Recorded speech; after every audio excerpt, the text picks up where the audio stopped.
You don't know what people are willing to pay, and you are afraid. Everybody's afraid, I think, of showing themselves to be like too full of hubris and say, I'm worth this crazy amount of money. And that people will look at you and be like, no, you're actually just a jerk. You're listening to Financial Grown-Up with me, certified financial planner Bobbi Rebell, author of How to Be a Financial Grown-Up. And you know what? Being a grown-up is really hard, especially when it comes to money. But it's okay. We're going to get there together. I'm going to bring you one money story from a financial grown-up, one lesson, and then my take on how you can make it your own. We got this. Okay, my friends, our financial grown-up for this episode is the farthest thing from a jerk, as you will learn, but the fear of being considered a jerk kept him from getting paid what his real worth was for a very long time.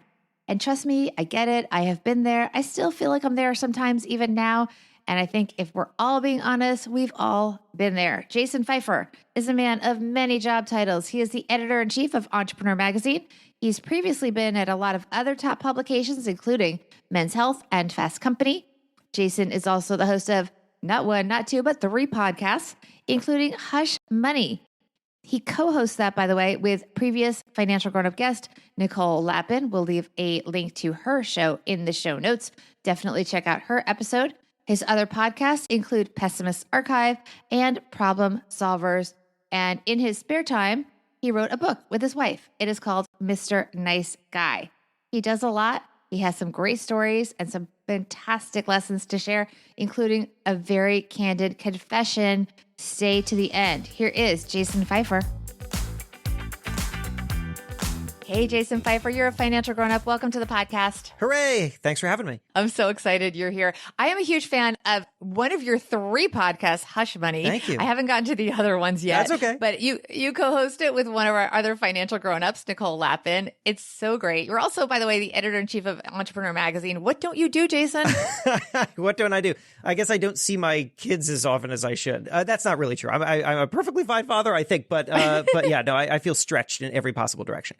Well, I am honored that you're taking time to be part of the Financial Grown-Up podcast. You brought with you an awesome money story that I know is going to inspire so many people. It has to do with when you started doing public speaking, and this is the kind that you should get paid for. And, well, you take it from there, Jason. Sure. So I had done a lot of unpaid public speaking and then felt like it was time to actually start charging for this. And I didn't know how to because I was genuinely uncomfortable saying you should pay me for this. I don't, because, I just hadn't really done that. It's weird. I've been very successful in my career. I have a high profile job, but the ways that I've been paid have largely been these very established methods. I get a salary and that is it. And now here I am telling someone, you have asked me to do a thing. I know that I could do it for free because I've done it before. And you probably know that too. But instead, I'm going to set a very high fee and expect that you pay me that. And I was so uncomfortable doing that I kept undervaluing myself. I had a friend who's in this industry who had told me what my value would be. And I just literally couldn't say it to people. And so I was telling them half or a quarter of it. How did this evolve? So someone reaches out and says, Jason, we want you to speak at our event. What happens next? So here's how the conversation would start at the beginning of this. Somebody would invite me to their event and I would gush over the event and I would tell them how excited I could be. And we would talk about literally everything except for money. And then they would bring up the money. And then I would have a number in my head that I was supposed to say, and then I couldn't say it. And I said something lower. And that is not what happens now. What happens now is that very upfront, as soon as somebody reaches out to me, I say, do you have a speaker budget for this? And sometimes I will also say, do you have a speaker budget for this? I would do this for free if I could, but I have 2 kids and a very busy job, and I can only do these kinds of things if there's compensation. Sometimes they don't, but oftentimes they do. They say they have a budget, and then they'll ask me what the budget is, or what my fee is, and I'll tell them. And I'm just really upfront about it because that is my worth. And I have over time taught myself that I am worth something and that there's no shame in being worth something. But it took a long time to get there.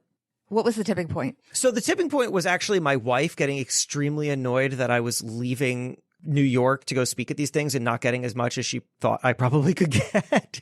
But honestly, it was talking to other people and seeing what they were being paid and realizing that I was doing the same work and I was, I think, better than a lot of them. And yet I was getting paid less. And that told me, most importantly, that I could stand up for my own value and I wouldn't put other people off. Like, the thing is, you don't know what the marketplace is. And so you don't know what people are willing to pay. And you are afraid. Everybody's afraid, I think, of showing themselves to be like too full of hubris and say, I'm worth this crazy amount of money. And that people will look at you and be like, no, you're actually just a jerk. But once you understand the marketplace and you get a sense of what people actually will pay, then you realize, oh, no, wait a second. I am valuable and I'm not being obnoxious in my value. I'm just being straightforward in my value. But how do you know what the marketplace is? And for example, in the market that you're talking about, which is speaking, which is, very often doing keynote speeches, moderating panels, emceeing events, there's no database where everyone kind of says what they make. How do you know? No, there's no database. I wish there was a database, but there are a lot of people who do it. Or there are a lot of people who work with people who do it. And so I just started asking everybody. I mean, every single person who I interacted with at any event, or just in the course of my work, we would start talking about speaking and I would just start asking them, either, are you willing to share what you make, or are you willing to share what the ballpark is for people in our range or whatever? Because the thing is that people do not volunteer this information up front, because I think oftentimes people are uncomfortable sharing numbers and like being the one to broach that subject. But if you open up the door to it, a lot of people actually are fine sharing information because they understand that information is power for everybody. And if they share something with you, you'll share something with them. And just starting that conversation and having so many of those conversations, you start to triangulate what your value is or what other people did to get more valuable, which is also so important.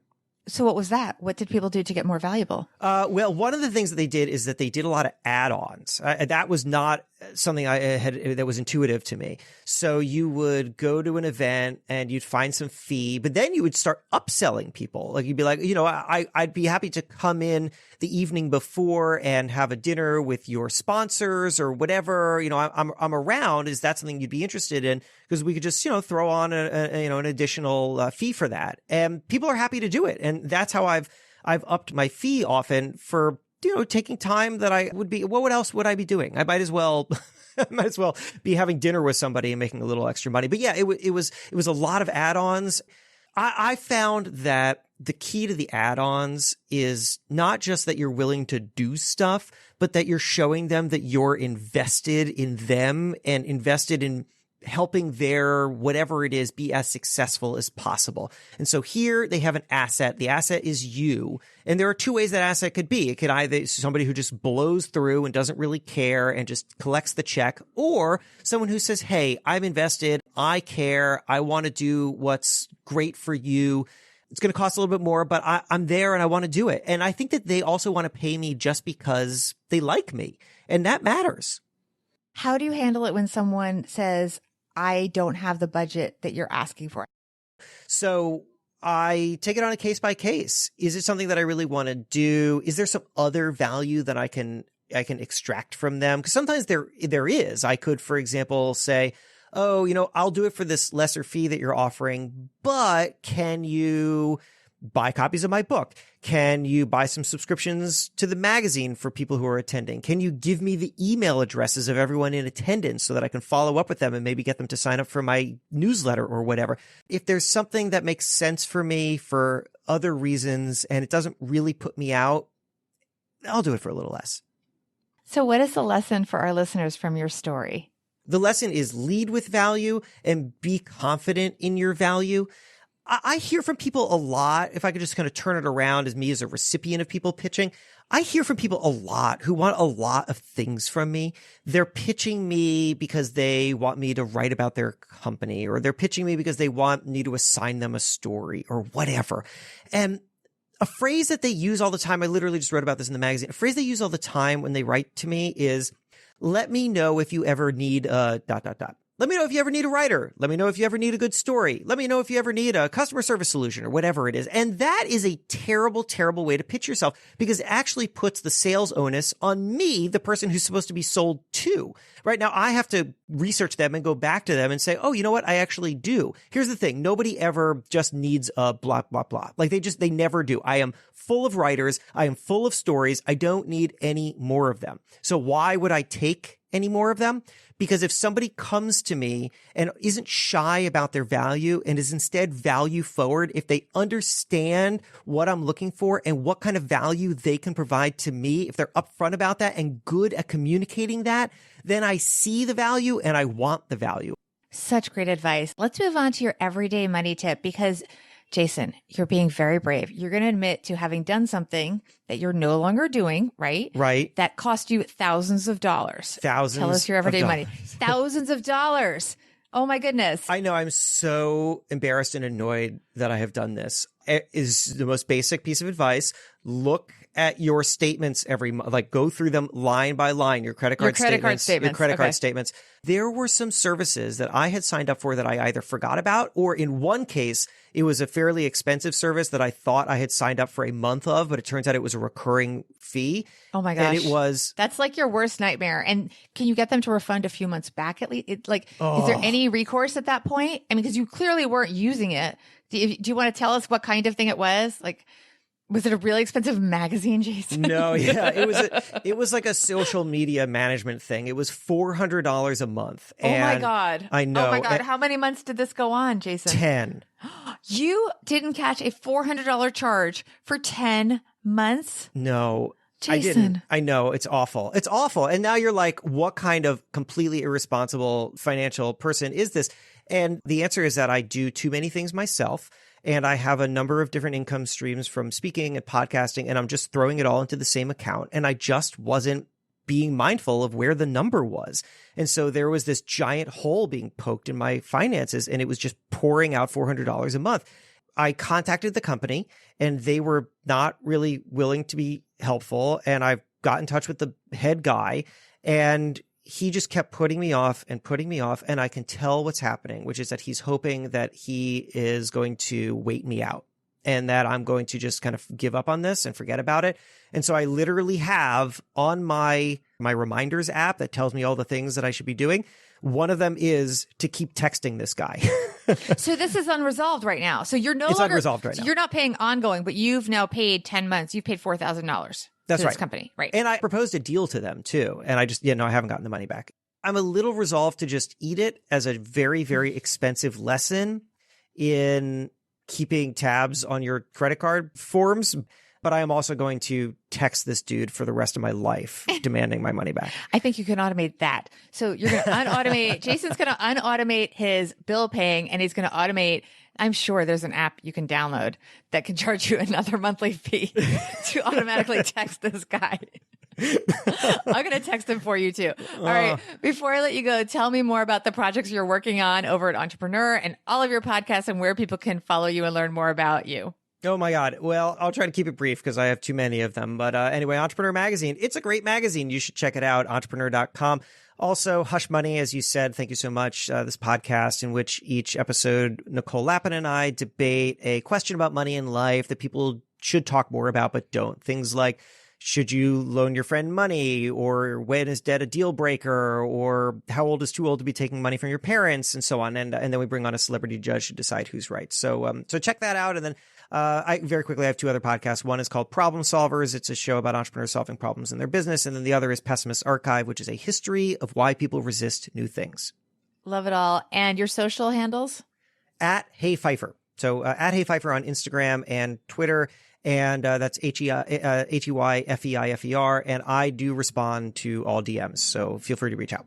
So cool. Thanks, Jason. Thank you. Let's do this. Financial grown-up tip number 1. Like Jason did, work up the courage to ask. But also, as he did, keep it reasonable so you can get to the yes. People ask how I got such high-profile people to be in my book, How to Be a Financial Grown-Up. Those included Kevin O'Leary from Shark Tank, designer Cynthia Rowley, and even Tony Robbins. A lot of it was simply working up the courage to ask. But I also kept the ask really simple. It was 2 questions, similar format to this podcast. You'll have more success if you ask for something that's easier for them to do. Financial grown-up tip number 2. Jason talks about add-ons and upselling. Not only does this bring in more money, it also provides more value for clients. Most important, it often strengthens the bond and creates a relationship where you're probably going to have a better shot at getting hired again. Play the long game. Before we wrap it up, I wanted to first of all thank those of you who have left new reviews. They make me so happy. I really appreciate it. And then when people are checking out the podcast, they can read them and hopefully they'll decide that they want to listen and hopefully subscribe as well. So it means a lot. Here is one I want to share that came from Love Tori. Quote, I love the podcast. The episodes are helpful, meaningful, insightful, and concise. I have really learned a lot about personal finance and making smart choices. Highly recommend. Well, thank you so much, Tori. You don't know how happy it made me that you spent just a few minutes writing that review, and hopefully people will see it and join us as well. So everyone else, I know you're busy. Try to leave a review. Another option is to take a screenshot and share it on social media and tag me, of course, so that I can thank you. Or you can even go old school and just tell a friend. That works too. After you do that, check out all of Jason's things, Entrepreneur Magazine, his book, Mr. Nice Guy, and of course, his 3 podcasts. We will leave links to all of those things in the show notes. And of course, thanks to Jason for helping us all be financial grown-ups.